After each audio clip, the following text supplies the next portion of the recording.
Welcome to my YouTube channel Ramesh online. AP ఉద్యోగ పెన్షన్లకు ఇక నుండి బకాయిలు ఏమీ పెండింగ్ ఉండవు. ప్రభుత్వ సంచలన నిర్ణయం, కొత్త విధానానికి రూపకల్పన. ఆ వివరాలేంటో ఒకసారి ఈ వీడియోలో చూసేద్దాం. ఇక విషయానికి వచ్చినట్లయితే ఉద్యోగులు మరియు పెన్షన్లకు బీమా విధానంలో ఎన్టీఆర్ వైద్య సేవా ట్రస్ట్ ద్వారా ఆరోగ్య సేవలు అందించడానికి ప్రణాళికలు రూపొందిస్తున్నారు. అలాగే రాష్ట్రంలో ఉన్న ప్రజలకు కూడా ఈ విధానం ద్వారా ఆరోగ్యశ్రీ సేవలు అందిస్తారు.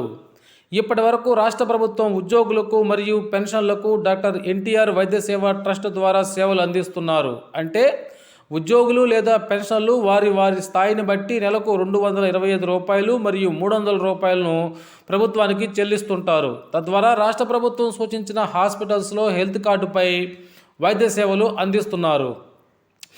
రాష్ట్ర ప్రభుత్వాలు సకాలంలో హాస్పిటల్స్ వారికి బకాయిలు చెల్లించకపోవటం వలన హెల్త్ కార్డులు సరిగా పనిచేయటం లేదు. కేవలం కళ్ళు మరియు పళ్లకు మాత్రమే వైద్యము అందేది. మిగిలిన వ్యాధులకు హెల్త్ కార్డులను చాలా ఆసుపత్రులలో అనుమతించేవారు కాదు. ఈ సమస్య పెన్షనర్లు లేదా ఉద్యోగులను ఆర్థిక ఇబ్బందులకు గురిచేసేది.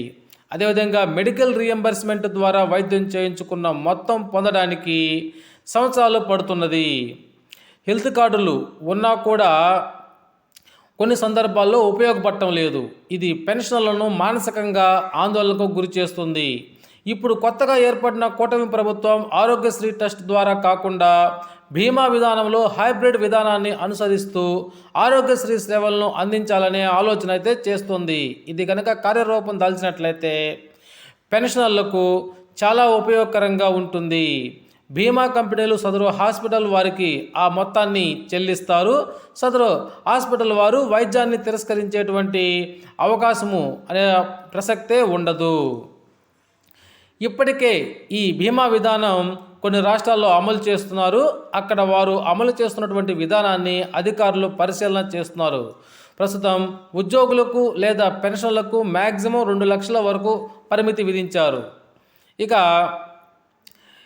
నిన్న ప్రచురించినటువంటి వార్తలో ఆరోగ్యశ్రీ పరిమితి 2.5 లక్షలకు నుంచి 6 లక్షలకు వరకు కొన్ని రాష్ట్రాల్లో అమలు జరుగుతూ ఉంది అనేటువంటి విషయాన్ని అయితే నిన్న చూసాం. కాబట్టి రాష్ట్ర ప్రభుత్వ లిమిట్ ఎంతవరకు అనేది త్వరలో మనకి తెలుస్తుంది. ఇక బీమా విధానం అమలు చేసినట్లయితే పెన్షన్లకు చాలా సమస్యలు తొలగిపోతాయి. హెల్త్ కార్డు కలిగి ఉండటం వలన వెంటనే వైద్య సౌకర్యం కూడా అందుతుంది. వైద్యం అందదు అనేటువంటి అనుమానం ఇంకా తొలగిపోతుంది. ఆర్థిక ఇబ్బందులు కూడా తగ్గుతాయి. అలాగే మెడికల్ రీఎంబర్స్మెంట్ సమస్య చాలా వరకు ఉండదు.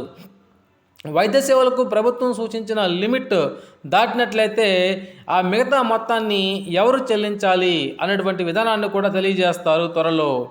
బీమా విధానం కనుక అందుబాటులోకి వస్తే పెన్షనర్లు మరియు ఉద్యోగులు ఎక్కడైనా సరే వైద్యం చేయించుకోవచ్చు. సదరు హాస్పిటల్స్ వారు బీమా కంపెనీలతో అనుసంధానం అవుతారు.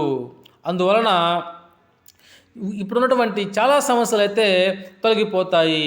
ఓకే ఫ్రెండ్స్, ఈ విధానం కనుక అమలైనట్లయితే ఉద్యోగ పెన్షనర్లకు ఆరోగ్యం మీద బీమా కలుగుతుంది అనేటువంటి విషయం అయితే మనకి అర్థమవుతుంది.